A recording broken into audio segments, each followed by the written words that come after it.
పార్వతీపురం, మన్యం జిల్లా గుమ్మలక్ష్మీపురం, కురుపాం, మన్యం జిల్లాలలో జ్వరాలు విజృంభిస్తున్నాయి. గిరిజన ఆశ్రమ పాఠశాలలో చదువుతున్న విద్యార్థులు అధికంగా మలేరియా, టైఫాయిడ్ బారిన పడుతున్నారు. వివిధ రకాల వ్యాధులతో బాధపడుతూ వైద్యం కోసం వస్తున్న రోగులతో ఆసుపత్రులు కిటకిటలాడుతున్నాయి. ఉదయం నుంచి సాయంత్రం వరకు రోగులు వైద్యం కోసం నిరీక్షించాల్సి వస్తోంది. భద్రగిరి సామాజిక ఆరోగ్య కేంద్రంలో రోజు రోజుకు రోగుల తాకిడి పెరుగుతోంది.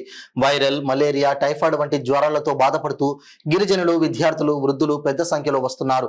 పేరుకే సామాజిక ఆరోగ్య కేంద్రం, మంచాలు చాలక ఒక్కొక్క మంచం పైన 2-3 రోగులు వైద్యం పొందుతున్న పరిస్థితి ఏర్పడింది.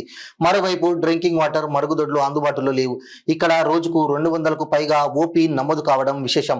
వర్షాకాలం ప్రారంభంలోనే రోగుల సంఖ్య ఇలా ఉంటే రానున్న రోజుల్లో రోగుల సంఖ్య మరింత పెరిగే అవకాశం ఉందని వైద్యులు భావిస్తున్నారు. మరోవైపు తాడికొండ, రేగిడి, దుడ్డుక్కలు, పిహెచ్సి పరిధిలో ఉన్న గిరిజన గ్రామాల్లో మలేరియా ప్రభావం ఎక్కువగా ఉందని సర్పంచులు చెబుతున్నారు.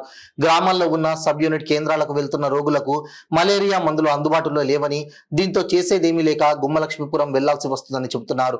టెస్టింగ్ కిట్లు, మలేరియా ఇంజెక్షన్ల కొరతతో మందులను ఆసుపత్రి నిధులతో బయట మార్కెట్లో కొనుగోలు చేసి వైద్యం అందించవలసిన పరిస్థితి మన్యం ప్రాంతంలో లేకపోలేదు.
అయిపోయాయి కదా, వాంతులు ఏం లేవు కదమ్మా.